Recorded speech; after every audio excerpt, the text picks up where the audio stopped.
오늘도 우리 사는 이야기 찾아주셔서 감사합니다. 사연자분이 보내주신 이야기 시작해볼게요. 안녕하세요. 저는 올해 21 되는 여자입니다. 미대를 다니고 있는 학생이고요. 제가 다니는 곳이 일만 되면 다들 아 하며 고개를 세차게 끄덕일 수 있는 명문 대학교에 진학해서인지 아버지께서 동네방네 떠드느라 아주 신이 나셨습니다. 저는 좀 그만 말하고 다니라며 성을 낼 때가 잦지만 속내는 그렇지가 않아요. 아버지의 자랑이 돼서 기쁜 마음이 큽니다. 사실 제가 질풍노도의 사춘기 시절을 겪으며 부모님 속을 꽤 많이 썩이고 모진 말도 여러 번 했었거든요. 지나고 보니까 그랬던 제 모습이 참 밉습니다. 부모님께 했던 모진 말들, 그리고 혼자만의 착각, 이러한 것들을 서두로 냉랭했던 어머니와의 관계를 되짚어보니 가슴 한편의 죄책감이 끈적이게 늘어붙네요. 온동안 밑바닥에 성가시게 눌어붙은 껌딱지 마냥 남아있는 죄책감과 고민을 조금이나마 덜어보기 위해, 그리고 평소 말이 없고 애교 없는 딸이라는 이미지 때문에 어머니께 하지 못했던 말과 죄송하고 사랑한다는 말을 오늘 이 자리를 빌려 전해보려고 합니다. 제가 사연을 보내게 된 결정적인 계기가 되어준 사건은 대학 합격 발표가 난 다음날 듣게 된 이야기예요. 저는 아버지와 단 둘이서 쪽파티를 열었습니다. 12월 막바지라 연말 분위기가 한창의 시기임에도 불구하고 거주지가 지방이라는 이유로 친구들과 여기저기 쏘다니며 노는 걸 꿈도 못 꿨습니다. 저는 대학 합격의 기쁨을 베갯머리에 남몰래 눈물을 흘리는 것으로 대체하곤 했죠. 워낙에 활달하고 솔직한 성격은 되지 못해서요. 그런데 아버지께서 축하한다며 치킨 한 마리를 들고 오신 겁니다. 콧노래를 주절거리고 동공이 나른하게 풀린 게 이미 동네 사람들이랑 약주 한 잔을 걸치고 온 것 같았어요. 불그스름하게 상기된 얼굴이 술 취한 티를 팍팍 내더군요. 아버지께서 식탁에 치킨을 내려놓고는 검은 봉지 안에서 무언가를 꺼내셨는데 놀랍게도 맥주가 들어있었습니다. 그렇게 저는 어색한 분위기를 뒤로 한 채로 아버지와 마주 앉아 닭다리를 뜯으며 맥주캔을 난생 처음으로 따봤습니다. 아버지께서 술이 들어가면 갈수록 방어태세가 풀어져서는 별소리를 다 하시더군요. 아주 먼 옛날 얘기부터 시작해 온갖 우스꽝스러운 얘기, 이솝우화, 토속신앙 등등 정말 잡다한 얘기를 늘어놓으셨습니다. 그때까지 저는 아, 그래요. 네네.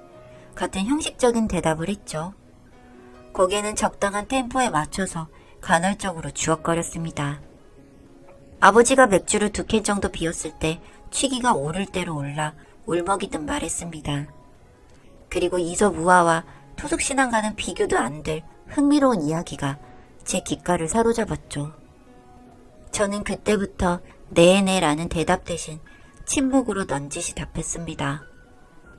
아버지께서는 눈도 안 마주치시고 이야기를 이었고 저는 종말엔 울음을 터뜨릴 수밖에 없었습니다. 제가 그토록 미워하고 사랑했던 어머니에 관한 몰랐던 사실을 19의 말로에서나 듣게 될 것입니다. 앞전에 어머니와 사이가 나빴다는 것을 여러 번 언급했었죠. 원래부터 사이 나쁜 모녀지간은 아니었습니다. 오히려 닭살 모녀라고 불릴 정도로 닭살 돋는 말도 많이 하고 모쪼록 정말 잘 지냈습니다. 사춘기를 겪기 전까지는 애교도 많았고 어머니가 하시는 말씀이라면 뭐든 척척 따르는 편이었죠. 그런데 중학교에 진학하면서부터 어머니와의 관계에 미세한 실금이 가더니 고등학교 입학을 기점으로 완전히 와장창 커다란 균열이 생겼습니다. 어머니는 미대 입시를 희망하는 저를 못마땅해 하셨거든요. 그리고 저는 그런 어머니의 논리적이지 않고 타당치 않은 반대를 이해하지 못했습니다. 가난해서 그런 거잖아. 돌려 말하지 말고 솔직하게 말해라며 소리를 바락바락 지른 적도 있습니다. 그때 불그락 푸르락 해져서는 눈시울이 붉어지던 어머니의 얼굴을 저는 아직도 잊지 못하겠네요. 아마 평생을 묵고 살아가야 할 영영 풀 수 없는 꼬인 실타래가 되어 목구멍을 콱 가로막고 꽁꽁 동여맬 것 같습니다. 엄마 사랑해요라는 말 한마디를 편히 할 수 없게 말입니다. 그러기에 위에서 말했던 것처럼 혹은 그보다 더 심한 말들을 자주 내뱉곤 했으니까요. 저는 좋지 못한 가정환경이라 지원을 못 해준다고 사실대로 말하지 않고 빙빙 돌러 제 재능을 탓하는 어머니가 미웠습니다. 리땡 헤어 같은 이제는 미용실조차 프랜차이즈로 운영되는 시대에 굳이 이발소를 고집하는 부모님도 이해할 수 없었고요. 빙글빙글 돌아가는 원형 간판 아시나요? 낙후된 도심지의 외곽, 실핏줄처럼 얽힌 더러운 시가지 따위에서나 볼 법한 유흥주점을 겸하고 있는 노래방 간판처럼 그런 휘황찬란한 간판에 제 이름 석자와 함께 글자가 미세하게 지워진 이발소 상호가 적혀 있었습니다. 저는 길을 지날 때마다 그리고 학교 친구들과 어쩌다 이발소 골목을 지나게 되면 걸음을 빨리하며 고개를 푹 숙이는 일이 부지기 일쑤였습니다. 이발소 딸이라는 것도 창피한데 돈도 안 되는 새치가 수북한 남자들만 걸음하는 그런 곳이 부모님의 일터라는 것 역시 어린 마음의 수치심을 불러일으켰습니다. 어머니는 그런 제 속내를 눈치챈 건지 거리에서 저를 보면 고개를 돌리시거나 저와 일정한 거리를 유지하며 걷곤 하셨습니다. 그때 먼저 가서 손을 잡아드렸다면, 친근하게 장바구니를 들어드렸다면 얼마나 좋았을까 여전히 후회됩니다. 이제는 잡을 수 없는 엄마의 따뜻한 손, 온기가 남아있는 거칠고 울퉁불퉁하고 주름진 손. 그때 잡았으면 얼마나 좋았을까요? 이발소에는 커다란 액자가 걸려 있었습니다. 흔히 말하는 이발소 그림이었는데 그 이발소 그림이라는 것이 상가 화장실에 간혹가다 보이는 그림들 말입니다. 모네의 작품이라던가 유명 화백들의 작품을 모방한 삼류 작가의 그림을 걸어두는 것입니다. 진짜 베개를 사드리기는 돈이 없고 그렇다고 그냥 두자니 또 밋밋하고 그래서 헐값에 모방품들을 사드리는 것이죠.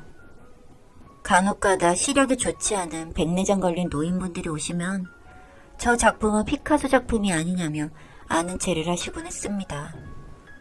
물론 정말 시력이 좋지 않은 이유로 피카소의 작품이라 착각하셨을지도 모르겠으나 아마 제 생각이 맞는다면 아는 외국 화가가 피카소뿐이었을 겁니다. 어머니는 노인의 몇 안 남은 머리카락을 빗으로 쓸어 넘기며 피식 웃으셨고 노인은 왜 웃냐며 버럭 화를 내시더군요. 저는 이발소에 걸린 그 그림이 마음에 들지 않았습니다. 어릴 때부터 보고 자란 그림이지만 그리고 흠잡을 데가 없이 완벽한 그림이었지만 그럼에도 불구하고 어딘가 마음에 들지 않았는데 그건 아마 일종의 질투심이 아니었을까 생각해 봅니다. 어머니는 제 그림을 보시고 붓질을 이렇게 하면 안 된다, 명암이 뚜렷하지 못하다 등등 핀잔을 늘어놓으셨고 제가 지나가는 말로 이발소 그림에 관한 험담을 하면 네 그림보다 수천 배 낫다는 식으로 조악한 답변을 늘어놓으셨으니까요. 아버지가 힘을 주어 텅 빈 맥주캔을 누르자 커지직 소리를 내며 맥주캔이 찌그러졌습니다. 저는 두 뺨 위로 흐르는 눈물을 애써 닦으며 다음 얘기를 집중해서 들었죠. 제가 결정적인 얘기를 듣기 전에 울음을 터뜨린 건 한 달 전 어머니의 갑작스러운 죽음 때문도 그리고 한없이 초라했던 제 자신 때문도 아니었습니다. 물론 위와 같은 이유도 섞여서 여러 가지 복합적인 감정에 눈물을 터뜨린 건 맞지만 술 취한 노인이 이발소 그림을 향해 염색약을 집어던지는 장면이 오버랩돼서 하염없이 시야가 뿌옇게 질렸습니다. 어머니는 참 어이없는 사고로 돌아가셨습니다. 대학교 면접 때 입고 갈 옷이 필요하지 않겠냐며 시내의 대형 백화점에 들렀다 사거리 신호등을 건너던 중 교통사고를 당하신 것입니다. 그때 저는 하루 종일 학원에 처박혀서는 붓질을 하고 있었고 휴대전화 전원도 꺼놓은 상태라 어머님의 임종을 지키지 못했습니다. 뒤늦게 선생님을 통해 접한 소식에 얼굴이 하얗게 질려서는 병원으로 갔을 때 어머니는 이미 순백이 천을 뒤덮고 운명하신 후였습니다. 이상하게 눈물이 나지 않았습니다. 실감이 되지 않았던 거죠. 우렁차던 엄마의 목소리, 그리고 찌푸린 두 눈, 미간새에 피어나는 겹겹의 잔주름, 그리고 하도 약품을 많이 만져서 푸석푸석 거칠게 갈라진 어머니의 손이 더 이상 볼 수도 잡을 수도 없다는 것을 저는 실감하지 못했습니다. 학교에 결석 신고서를 내고 빈소를 지킬 때, 그리고 불 꺼진 이발소를 볼 때, 저는 그제야 비로소 어머니의 죽음을 실감하며 울었습니다. 사랑한다고 말하지 못했던 기억을 주섬주섬 꺼내보지만 그런 날서고 빈약한 감정과 이미 지나가버린 일에 대한 후회는 저를 더욱이 아프게 만들 뿐이었습니다. 아버지가 말씀하셨습니다. 모네의 수련을 모방한 작품, 우리 이발소를 10년 넘도록 지키던 그 작품의 주인이 사실은 어머니였다는 것을 말입니다. 저는 터져나오는 눈물을 참지 못하고 한참을 끄끄 울었습니다. 닭튀김 껍질이 난무하는 협다기로 눈물이 똑똑 떨어졌습니다. 아버지도 울음을 터뜨렸습니다. 우리 부녀는 목 놓아 울었습니다. 단 한 사람만을 위한 곡소리는 이내 곧 쫑파티를 슬픔의 조촐한 장례식으로 승화시켰습니다. 네 엄마도 화백을 꿈꿨었는데. 아버지가 말끝을 흐렸습니다. 더 이상 말을 이어가기 힘들어 보일 만큼 숨이 차서 끄끄 울었습니다. 저도 마찬가지였고요. 끄끄 소리가 좁은 주방에 울려 퍼졌습니다. 전구가 반쯤 나가 그림자가 걸터앉은 샛노란 조명이 아롱아롱 눈앞에 비쳤습니다. 어머니가 그렇게 갈아달라 말하던 조명을 아버지도 저도 여지껏 갈지 않았던 것입니다. 시계 초침은 어느덧 자정을 향해 기울었고 창밖은 온통 어두만이 번식한 상태였습니다. 저도 아빠도 치킨을 얼마 먹지 못하고 좁은 협탁을 기점으로 마주 앉아 무승부 판정을 받은 바둑 기사들처럼 초연하고 망연자실한 표정으로 부엌 냉장고 옆에 비스듬히 세워진 한없이 작게만 보이는 어머니 이발소 그림을 물끄러미 쳐다보았습니다. 노인이 던진 검은색 염색약이 어머니의 수련, 어머니만의 연못을 검게 아주 검고 새까맣게 여전히 물들이고 있습니다. 저는 검은색을 덮을 수 있는 색깔은 하얀색뿐이라고 말하던 어머니의 말을 떠올립니다. 하지만 검은색을 굳이 덮을 필요가 있는지 또한 생각해 볼 여지가 있다고 곱씹어 봅니다. 어머니, 당신의 이름을 불러봅니다. 이발소 그림 뒤에 만년필로 휘갈겨진 이니셜을 보며 저는 모네의 수련이 아닌 어머니의 수련에 또 하나의 이름을 붙여줬습니다. 김땡땡의 수련이라는 이름을요. 안녕하세요. 여러분의 엄마는 정말 여러분의 엄마이신가요? 전 단 한순간도 의심 없이 그렇게 살아왔었습니다. 초반부터 무슨 얘기인가 하시는 분들이 참 많으실 거예요. 하지만 지금부터 저희 얘기를 들어보시면 이해가 되실 거라 생각합니다. 저희 집은 매우 가난한 집이에요. 저희 가족은 임대 아파트에 살고 있습니다. 20평 남짓한 아파트, 방도 작고 특히 제 방은 없어서 저는 저희 집 거실을 방으로 썼어요. 집이 가난하니 좋은 옷은 상상도 할 수 없었죠. 항상 언니가 입던 옷을 물려 입었습니다. 몇 년째 같은 옷, 그리고 언니가 입던 옷만 입다 보니 작은 옷도 낑겨 입는 그런 일도 있었죠. 초등학교 고학년이 되니까 메이커 옷들이 유행하기 시작했고 아이들은 너도 나도 그 옷을 입고 나타났죠. 아디다스, 나이키 등등 너무 예뻐 보이는 메이커 옷들. 엄마한테 나도 메이커 옷을 입고 싶다고 몇 날 며칠을 졸랐는지 모르겠습니다. 그러던 어느 날 어딘가에서 아디다스 옷을 갖고 오신 엄마. 너무 기뻐서 다음날 바로 학교에 입고 갔어요. 하지만 옷이 짝퉁이었더라고요. 그날 바로 친구들에게 메이커 짝퉁 입고 다니냐고 놀림받았고 안 그래도 왕따였던 저는 돈이 없어서 메이커 짝퉁을 입고 다닌 아이라고 소문이 났습니다. 메이커 짝퉁을 입다가 걸린 게 왜 놀림거리일까 싶기도 하고 메이크 하나 못 사주는 저희 집이 많이 원망스럽기도 했습니다. 그러다가 대학생 때 저는 취업을 위해서 전문계 대학교를 가기로 했어요. 간호사가 되고 싶었던 저는 간호학과에 주저없이 지원했고 합격을 해서 간호학과를 다니게 되었습니다. 학교를 열심히 다니고 있는데 저에 대해서 계속 안 좋은 소문이 돌았습니다. 제가 누구를 따라한다는 거예요. 저는 그냥 저로서 학교를 다니고 있는데 안 좋은 소문은 점점 커져갔고 그에 따라서 저를 멀리하는 사람들 또한 생겨나기 시작했어요. 안 그래도 사람을 따라하는 사람은 조금 소름 돋기 마련이죠. 하지만 저는 누군가를 따라한 적이 없으니 더욱더 너무 소름이 돋았습니다. 그러던 중 제일 친한 친구에게 용기를 내서 물어봤어요. 제가 대체 누구를 따라한다는 건지. 그런데 친구의 입에서 나온 말은 충격적이었습니다. 너 2학년 선배 홍수땡이라고 따라하지 않냐고. 너무 어이가 없었어요. 전 알지도 못하는 사람인데. 대체 홍수땡이 누구길래 이런 소문이 도는 건지 저는 그 사람을 만나기 위해서 수업 후에 2학년이 수업을 듣는 교실 앞에서 수업이 끝날 때까지 기다렸습니다. 2학년 수업이 끝날 때까지 기다리는 시간은 뭔가 두근대기도 하고 뭔가 무섭기도 했던 것 같습니다. 혹시나 무서운 사람이면 어떡하나, 내가 모르는 사이에 저 사람에게 잘못한 게 있을까 하고.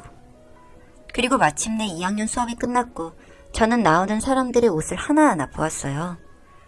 2학년은 실습 수업을 하는데 유니폼에 이름이 다 적혀 있었거든요. 하나하나 인사하면서 유니폼을 보던 중 발견한 이름 홍수땡. 인사를 하려고 고개를 든 순간 저는 너무 놀랐습니다. 저랑 홍수땡 선배가 너무 닮은 거예요. 사실 세상에는 참 많은 닮은 꼴이 있잖아요. 하지만 그분은 저와는 너무 닮아서 저는 놀랄 수밖에 없었습니다. 저도 왜 이런 소문이 도는지 더 확인해야 할 필요가 있을 것 같아서 그 자리에서 바로 선배를 잡았습니다. 드리고 싶은 말씀이 있어서 이렇게 찾아오게 됐는데 시간 좀 내주실 수 있는지. 다행히 2학년은 그 다음에 수업이 없어서 저는 그 선배와 얘기를 나눌 수 있었습니다. 저처럼 선배도 제 얼굴을 보고 자신과 매우 닮은 저에 매우 놀란 눈치더라고요. 저희는 신기하게 이름도 비슷했습니다. 제 이름은 서수땡, 그리고 선배 이름은 홍수땡. 쌍둥이가 아니고서야 이런 일이 있을까 싶었어요. 저는 그날부터 이 재미있는 수수께끼를 풀어나가기 시작했습니다. 제가 어릴 때 장롱에서 뭔가 이상한 사진을 한 장 발견한 적이 있어서 엄마에게 이 아줌마는 누구냐고 여쭤본 적이 있는데 엄마는 항상 아는 이모라고만 말씀을 하셨거든요. 저는 혹시나 하는 생각에 뭔가 이 비밀 같은 수수께끼를 풀만한 단서를 찾기 시작했어요. 제 어릴 적 사진도 하나둘씩 찾아보고 혹시 우리가 쌍둥이일 수 있으니 그럴 만한 것들을 찾아보자던 제 말에 선배도 동참을 했습니다. 각자의 어릴 적 사진 모으기, 그리고 부모님들의 이상했던 정황들 모으기. 이것들을 다 모으고 나니 정말 신기하더군요. 저희의 어릴 적 사진은 서로 얼굴만 같고 환경이 너무나도 달랐으니까요. 여기서부터 뭔가 의심점이 들기 시작했습니다. 그리고 저희는 좀 더 신기한 뭔가 드라마 속에 나올 법한 일을 알게 되었습니다. 저희 집이 가난한 집인 것에 비해 선배의 집은 부잣집이라는 점. 보통 드라마에 보면 아기 바꿔치기를 하면서 한 명은 외국으로 입양을 가거나 아니면 부잣집이나 가난한 집으로 가서 살게 되잖아요. 어쩜 이렇게 드라마 같은 일이 생길 수 있는지. 저희는 여기서 혹시 우리가 쌍둥이거나 자매이지는 않을까 하는 의심을 멈출 수가 없었습니다. 뭔가 계속해서 서로가 끌리고 있었기 때문이죠. 만약 진짜 가족이라면 우리는 왜 헤어진 거고, 저는 왜 어릴 적부터 가난한 집에, 그리고 선배는 그렇지 않은 집에서 살아온 걸까요? 언니의 제안으로 저희는 유전자 검사를 의뢰하기로 했고 검사는 놀랍게도 일치한다고 나왔습니다. 세상에 저희는 정말 닮은 것뿐만 아니라 자매였던 겁니다. 심하게 닮아서 쌍둥이가 아닐까 했지만 저희는 연년생 자매였죠. 검사 결과지를 보자마자 저희는 너무 놀랐습니다. 그래도 혹시 너무 닮은 것일 수도 있고 설마 드라마에 나오는 것처럼 헤어진 자매일 거라고는 생각하지 않았는데 정말 어이가 없었습니다. 어쩌면 나는 어릴 적부터 이런 가난에 시달리지 않고 그래도 꽤 괜찮은 집에서 잘 살 수 있었을 텐데 뭔가 알 수 없는 분노와 안타까움에 계속해서 눈물이 났던 것 같습니다. 그리고 저희는 고민에 빠졌습니다. 이젠 이렇게 알아버렸는데 이대로 살 수는 없을 것 같은데 어떻게 해야 하나 하는 고민이었죠. 그러다가 갑자기 저는 제 가난한 집이 너무 답답하고 싫다는 생각을 했습니다. 역시나 집에 가서 학교에 책을 사야 하니 돈을 달라고 했더니 엄마가 심하게 짜증을 내시는 겁니다. 그냥 엄마도 고단한 삶이 힘들어서 그랬을 거라 생각은 들었지만 화나는 마음을 삼킬 수가 없었습니다. 그래서 화를 내면서 말해버렸어요. 나 진짜 엄마 딸 맞냐고 말이죠. 그런데 엄마 반응이 너무 이상했습니다. 자식이라면 한 번씩은 농담 삼아서든 화가 나서든 해볼 수 있는 말이었는데 엄청 당황하시면서 얘가 무슨 소리를 하는 거야? 라고 하시면서 자리를 피하셨던 거죠. 전 그 다음날 언니에게 이 이야기까지 전했습니다. 아무래도 언니가 자신의 부모님에게도 말을 해야 할 것 같다고 하더군요. 그렇게 저희는 헤어져서 각자의 집으로 돌아갔습니다. 그런데 그날 저녁 엄마 아빠가 갑자기 짐을 싸기 시작하셨습니다. 왜 이러냐고 어딜 가는 거냐고 했더니 지방으로 급하게 이사를 가게 됐다고 하는 겁니다. 그러면서 아직은 때가 아니라면서 부모님들끼리 하는 이야기를 들었습니다. 전 왜 이렇게 갑자기 가야 하냐면서 소리를 지르고 전 가지 않겠다고 반항을 했죠. 그랬더니 제 뺨까지 치면서 욕을 하시는 부모님. 전 너무 놀라서 입을 다물 수가 없었습니다. 이대로 있어서는 안 되겠다는 생각만 들었고 그 길로 집에서 나와 언니의 집으로 뛰어들어갔습니다. 엉엉 울면서 문을 두드리니 언니와 언니 부모님이 나오셨고 언니 부모님은 절 보더니 너무 놀라신 듯 입을 다물지 못했습니다. 절 달래면서 언니 부모님과 언니 그리고 저는 한자리에 앉았습니다. 언니의 부모님이 무척 놀라시면서 제 이름을 물었습니다. 제가 대답했더니 언니 엄마는 그 자리에서 주저앉아 버리셨고 이런 상황을 본 언니가 이야기를 시작했습니다. 어느 날 제가 학교에서 찾아왔고 자신도 제 얼굴을 보며 놀랐었다고요. 그리고 너무 이상해서 유전자 검사까지 아는 지인의 부모님을 통해서 해볼 수 있었다고요. 그런데 놀랍게도 자매인 것으로 나왔다는 말까지요. 그 이야기를 끝으로 언니 부모님은 제 이름을 부르며 엉엉 우시기 시작했습니다. 한참을 그렇게 울던 언니의 부모님의 이야기를 시작하셨는데 정말이지 놀라운 이야기를 듣고야 말았습니다. 부모님은 과거에 연년생인 언니와 저를 키우기가 버거워서 집에 보모를 들였다고 하셨습니다. 그렇게 잘 키워가고 있었는데 어느 날 그 보모가 자신의 집이 어려우니까 돈을 좀 융통해달라고 했고 그 금액이 생각보다 컸다고 하셨습니다. 그리고 그렇게 돈을 빌려주고 하는 거래는 하지 않는다고 말을 했는데 그 말을 듣고는 집안에 금붙이 몇 개를 들고 나가버렸다고 했습니다. 그래서 그런가 보다 하고 있었는데 얼마 뒤에 제가 사라졌다고 하는 겁니다. 부모님은 절 찾기 위해 백방으로 찾아다니고 난리를 쳤고 그러다가 그 보모가 갑자기 생각나서 살던 곳에 가서 알아보기 시작하셨다고 했습니다. 하지만 이미 사라진 뒤였고 그 동네 주민들에게 듣기로는 정말 애 울음소리가 집에서 났었고 얼마 뒤 그 동네를 떴다는 이야기까지 들었다고 하셨습니다.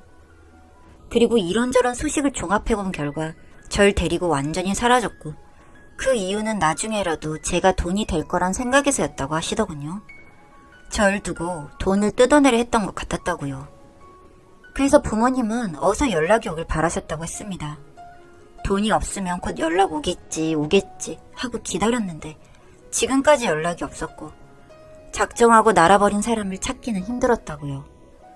그런데 이렇게 찾게 될 줄은 몰랐다고 하시면서 저에게 정말 미안하다고 하셨습니다. 그리고 그날은 정말 그동안 제가 어떻게 살아왔는지에 대해 물으시며 하염없이 부모님은 눈물만 흘리셨습니다. 그렇게 다음 날이 되었고 저는 새로운 시작을 하게 되었습니다. 절 몇십 년간 부모님 입장에서는 유괴라고 생각하는 행위를 한 그 부모라는 인간들을 잡으러 그 집으로 갔는데 이미 그들은 떠난 후였습니다. 아직 때가 아니라는 그 사람들의 말이 아직도 귓가에 맴도는데 그 때라는 것이 언제였을까요? 얼마나 더 대단한 돈을 뜯어내려고 절 그렇게 붙잡고 있었던 건지 너무 소름이 돋았습니다. 부모님께서도 언니도 너무 분노해 하시면서 이들을 잡기 위해 신고를 하기로 했고 수사에 들어갔습니다. 그리고 저는 언니와 학교를 다니면서 친부모님과 함께 하루하루를 보내게 되었어요. 그간 절 찾지 못했다는 죄책감으로 부모님은 밤에 편히 잠도 못 잤다고 하셨는데 절 찾고 난 후부터 편하게 잘 수 있었다며 웃어주셨습니다. 그리고 그동안 못해줬던 것들 다 해주고 싶으셨던 건지 정말 넘치게 많은 사랑을 주셨어요. 얼마 뒤 그 사람들이 잡혔다는 소식을 듣고 경찰서로 향했습니다. 너무 두근거리기도 화가 나기도 하고 정말 어찌할 줄 모르겠더라고요. 저희 부모님은 그들을 보자마자 가만두지 않겠다면서 소리를 지르고 울고 때리고 하시는데 그 모습을 보고도 저는 복잡한 마음이었습니다. 그들이 절 데리고 간 것은 큰 죄지만 그렇다고 절 학대하거나 하진 않았고 정말 자식처럼 키워주긴 했으니까요. 물론 그 의도가 아주 나빴다는 것은 맞지만요. 그런 줄 알았는지 엄마였던 여자가 와서 울면서 말했습니다. 이제 친부모도 만났으면 된 거 아니냐며 용서해달라고요. 자신도 남편, 즉 제 아빠 때문에 놔줄 수도 없이 데리고 있었다면서 말이죠. 그런데 키우다가 보니까 자기도 정말 친자식처럼 키웠다고요. 알지 않냐고요. 그렇게 말하고 우는데 참 저도 여러 가지 생각이 들었습니다. 그리고 결심을 했어요. 부모님과 집으로 돌아와서 제 의견을 말씀드렸습니다. 절 어릴 때 데리고 가서 친부모님도 모른 채 살아가게 한 그 사람들이 정말 믿고 분노감에 차오르지만 또 한편으로는 이제껏 학대하는 일 없이 그래도 잘 키워주신 건 사실이라고요. 생각하면 너무 속쓰리고 부모님도 마찬가지로 너무 화가 나시겠지만 그 사람들을 그냥 여기서 보내주는 게 어떻겠냐고 말씀드렸습니다. 앞으로 부모님과 함께 할 수 있는 시간이 많은데 그 시간들을 계속해서 이 사람들을 떠올리며 살기보다는 지금 털어버리고 새롭게 시작하고 싶다고요. 이상하게 그런 시간들로 제 인생을 소비하고 싶지가 않았습니다. 그리고 이 결정은 지금도 후회하지 않고요. 그렇게 저희 가족은 그들을 잊은 채 살아가고 있습니다. 제가 그런 결정을 내린 이후로 전 그 사람들을 다신 보진 않았습니다. 부모님께서는 마지막으로 다시는 나타나지 말라고 말하고 그렇게 마무리 지었다고 하셨습니다. 그렇게 절 키워주었던 여자는 감사하다는 말을 남기고 떠났다고 하더군요. 그렇게 저는 친부모님과 새로운 하루하루를 보내고 있습니다. 이제서야 만나서 그런지 더 애틋하고 좋아요. 그리고 언니가 있어 행복하고요. 저희 가족은 이제 하루하루 즐겁게 살아보려고 합니다. 부모님도 절 찾고 나니 이제서야 이 빠진 삶이 아닌 온전한 하루하루를 보내고 있는 것 같다 말씀하시네요. 여기까지 제 이야기 들어주셔서 감사합니다.